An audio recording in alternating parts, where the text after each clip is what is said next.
I want to talk about herd immunity briefly because it's a very important concept and something upon which vaccine mandates are largely dependent. The perceived need to maintain a level of immunity in the population using vaccination to prevent exposure of those who, for example, can't be vaccinated. They're too young or they've got some immune compromise due to cancer chemotherapy or steroids or something like this. And it's a very important thing to understand and to be able to articulate in a way that one can debate with those who maintain that herd immunity is the sort of central tenet of why we should mandate vaccines for children. What I want to do is separate it out into natural herd immunity that occurred before the vaccine era and then herd immunity or the perception of herd immunity in the vaccine era. Now, firstly, natural herd immunity did not act to prevent infection. What it did was act to prevent infection in those at highest risk of complications. For example, the very young. And we'll just go into how vaccination has changed that. And let's use measles. We'll look at several viruses, but let's use measles as an example. Firstly, herd immunity, natural herd immunity, protection against serious morbidity and mortality, death from infection, was declining dramatically from measles long before the vaccine ever came in. So herd immunity was changing over time. It was improving to the extent that beyond 1920 in the UK and the US, there was a dramatic fall in case fatality rate, in the death from infection, by 99.6% before the vaccine ever came in. Now the question would be is what would have happened if we'd never vaccinated? If you'd followed the natural trend of that curve, it was approaching zero. Would it have gone to zero in the absence of vaccination? And the answer is very likely yes. That was the natural trend. Of course, we'll never know because we intervened with vaccination. The question is why? Why was case fatality rate and morbidity, the seriousness of the infection itself and its complications, falling so dramatically? And this is down to pattern of exposure. These are socioeconomic circumstances. So one of the risks of serious adverse outcome from measles is the intensity of the exposure, the amount of virus that you get. And as family sizes decreased, slum dwellings decreased, children sharing beds and bedrooms declined, the intensity of exposure dropped. And over time, not only did the intensity of exposure drop, but nutritional status improved. So vitamins such as C, as D and A improved, and all of these helped immune defenses. So what we were seeing was a decline, a natural decline in the seriousness of the infection long in advance of vaccines coming in. And that was an example of natural herd immunity. It was operating to protect babies. And the other part of natural herd immunity was maternal immunity, passive immunity from the mother exposed to measles herself as a child develops lifelong immunity, and then when she's pregnant, she gives antibodies transplacentally and in breast milk postpartum to her baby that protect him or her through the first year of life. That is natural herd immunity, an example of it. Because the baby is at greatest risk of an adverse reaction to measles in the first year of life, intuitively because their immune system is not adequately developed, at least in part. So that natural herd immunity from the mother protected the infant during that susceptible period. Now, what has happened in the face of vaccination is that natural herd immunity has been destroyed. What we now have is mothers being vaccinated as children, not contracting natural measles, giving very, very poor passive immunity to their babies, and that baby then being susceptible to measles in the first year of life. So we have destroyed that part of natural herd immunity as an unintended and unexpected consequence of vaccination. Now, you could argue that if measles were to come back, precisely because of the effects of vaccination, we would have a lot of babies who are susceptible to measles and problems with that infection. And this is a problem that can be ascribed to the vaccine program itself. Another example is mumps. Let's take mumps. The mumps vaccine does not work.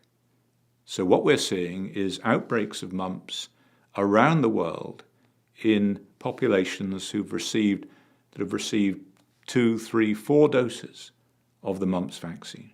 The mumps vaccine does not work, and why it doesn't work is another issue that we can go into, and how Merck acted to cover that up is an issue of current interest. But we don't need to go into that for the moment.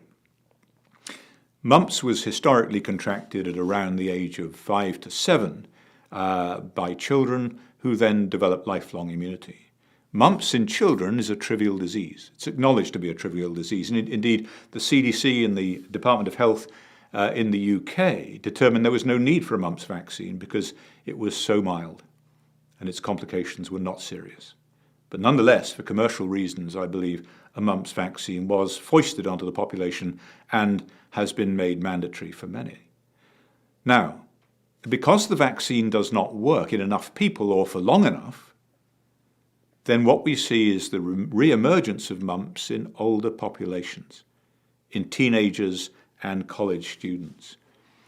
And the problems arise because mumps is a much more serious disease in, for example, post-pubertal males, where they can develop testicular inflammation, orchitis, and sterility.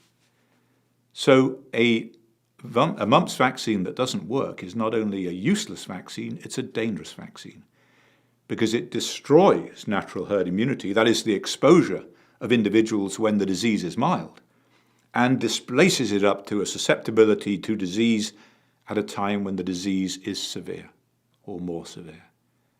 So not only have we destroyed natural herd immunity to mumps with vaccination, we have made mumps a much more dangerous disease than it was historically.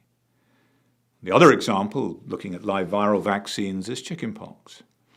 There was a disease, a rite of passage, a trivial disease for so many children, where it was decided that initially, to keep mother in the workplace, ergo for economic reasons, that there should be a chickenpox vaccine. That wasn't very good propaganda, so it became more serious than we thought.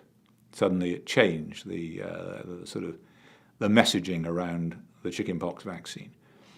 But what happened with chickenpox is a DNA virus that's able to persist in the body and come back as shingles, a very severe and unpleasant condition, typically seen in those who are immunocompromised or elderly patients. Shingles was extremely rare in children and those who were otherwise healthy. Now, what happened is the immune system was regularly boosted against chickenpox by exposure to children and grandchildren who had natural chickenpox. So not only had you contracted it as a child, but then you had this intermittent wild-type boosting, it's called, due to exposure to your children and grandchildren. And that kept the immune system boosted and the virus under control. And what happened when vaccination came in is that natural pattern of chickenpox epidemics disappeared. The immune system was no longer boosted. The immunity to chickenpox waned in individuals, and the virus woke up again, and it caused shingles. So we now face an epidemic of shingles, not just in people who are immunocompromised or the elderly, but across all age spectra. And that's very, very disturbing because it's a very, very unpleasant condition. And that, again, is an unintended consequence of vaccination, which is operated to destroy natural herd immunity. And the response of that by the companies, by the manufacturers, is, wow, we've created another market, we've created another epidemic, so let's make a vaccine against it. So they took the chickenpox vaccine, multiplied it 10 times the dose, and turned it into what was called a Zostavax or shingles vaccine. And so they will look at every cloud as having a silver lining, clouds which they themselves have created. But there you have just 3 examples of how natural herd immunity operated in the pre-vaccine era and has been destroyed by the process of vaccination. And finally, as just a sort of side note, we are told that you require 95% immunity within a population conferred by the vaccine to protect against the resurgence of an infection like measles. That must be nonsense, because they're talking about children. But we know these vaccines wane over time, and so perhaps 96% of the population are not immune to these infections. What about all the adults who are not immune to these infections because they had their vaccines years ago, they'd never had boosters, and now their immunity's gone away?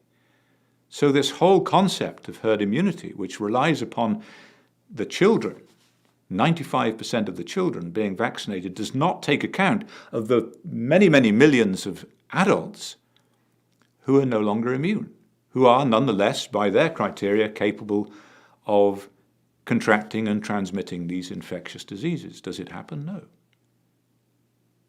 So the very foundation of mandatory vaccine laws, in other words, the need to protect the unprotected by virtue of a mass vaccination uptake, is so deeply flawed on many reasons. But the anxiety for me, as much as anything, is that we have destroyed natural herd immunity. And have we created populations that are now in some way dependent upon these flawed, deeply flawed vaccines and vaccine policies? And what happens now when a virus escapes the immunity conferred by the vaccine, or a bacteria, such as pertussis, which we're seeing? So now pertussis has escaped, in many, the immunity conferred by the pertussis vaccine. Nature abhors a vacuum, and so you create these mutants that then become the dominant strain for which we have no immunity. What happens when the superbug comes along, as it has done with antibiotics and bacteria, and we no longer have an answer for it? So we are creating, I believe, an invidious position for future generations in dealing with infectious disease by virtue of not having thought through this issue very, very carefully and learned from our experience with antibiotics before embarking on what is a very hazardous vaccine program, I believe.